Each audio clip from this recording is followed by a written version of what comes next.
Pada Minggu siang, tanggal 1 Juni tahun 2025, sebuah bus antar provinsi milik Pahala Kencana dengan nomor polisi B7424TK mengalami kebakaran hebat di Jalan Raya Desa Paterongan, Kecamatan Galis, Kabupaten Bangkalan, Madura.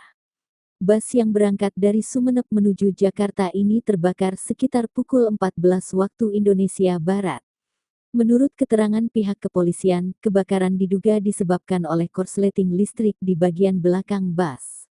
Sopir bus Agus Salim, 60, melihat indikator merah menyala di dashboard dan segera menghentikan kendaraan untuk memeriksa kondisi mesin. Saat dicek, muncul percikan api dan asap tebal dari ruang mesin. Tak lama kemudian, api membesar dan membakar seluruh badan bus. Dalam proses pemadaman, petugas dan warga menemukan ratusan bungkus rokok tanpa pita cukai di bagasi bus. Diduga, bus tersebut mengangkut rokok ilegal senilai sekitar 1,2 miliar. Kasus ini telah dilimpahkan ke Satuan Reserse Kriminal, Satreskrim Polres Bangkalan untuk penyelidikan lebih lanjut.